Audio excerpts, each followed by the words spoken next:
I was on Twitter this morning, as you do, and if you're a Nintendo fan, you probably know that Splatoon Raiders released less than a week ago, Splatoon's first ever spin-off title.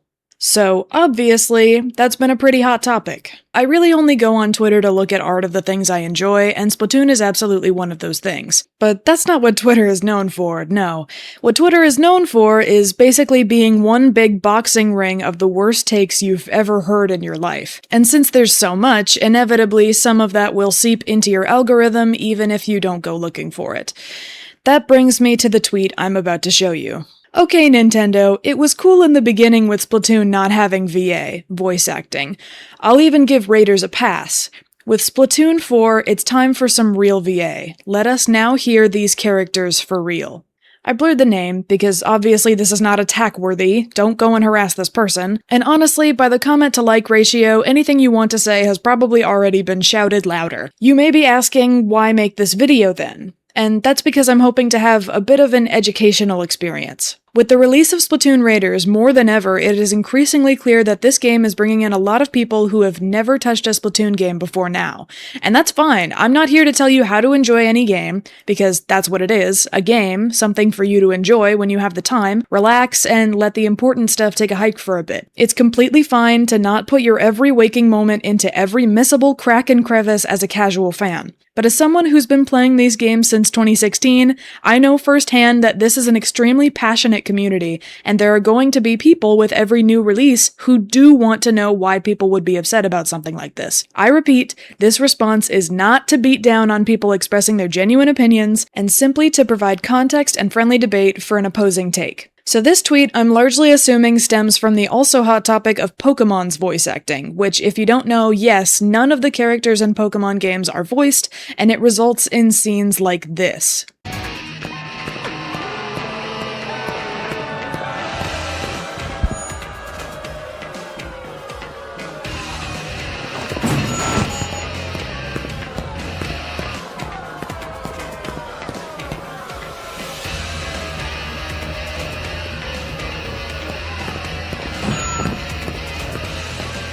Yeah, understandably, fans have been upset about this for a very long time, because it's not like they don't have the budget for it, Pokemon being the single highest grossing game franchise in history.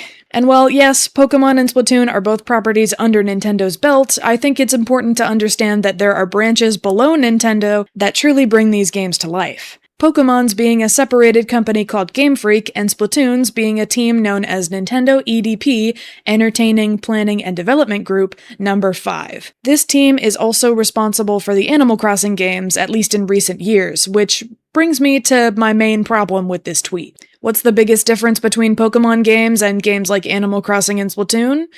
Well, those games do have voice acting. It's just not the traditional kind of voice acting a lot of other games like Mario have. In other words, it's not a language that we speak. Here are a few examples of the voice acting you can find in Splatoon.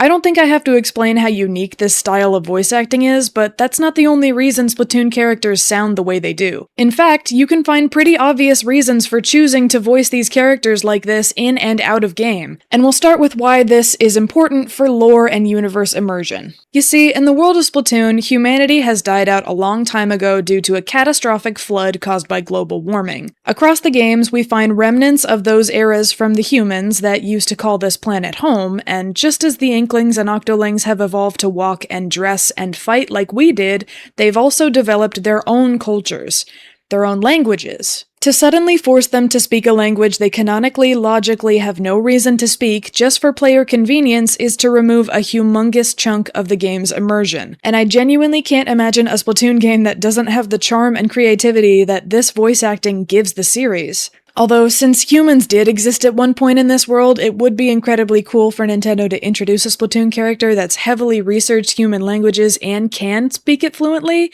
but that's a different scenario entirely. On the other hand, there's a real-world explanation for it too. Again, I'm not gonna act like Nintendo doesn't have the money, but voice acting sure costs it. You have to understand that when you ask for human language voice acting in a worldwide game like one of Nintendo's current highest selling IPs, you're not just voicing in English and Japanese. We speak so many damn languages, and that's a lot to manage.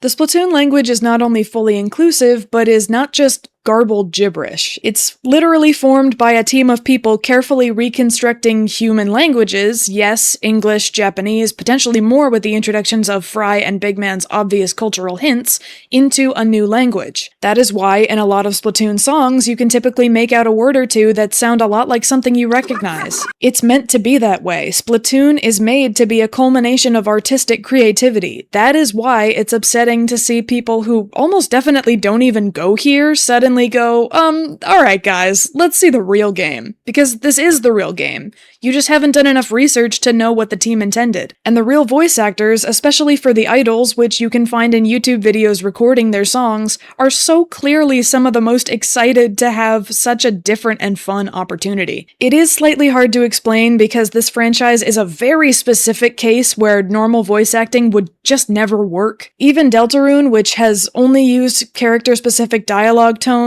has recently introduced a character that has genuine vocalized words. But that character, Flowery, his whole thing is pretending to be a human. All the flowers, they change their appearances to be human, the way they act, the jobs they do, because they're based off of the human souls from Undertale that we never got to meet. Inklings are not humans. Octolings are not humans, and they're not trying to be.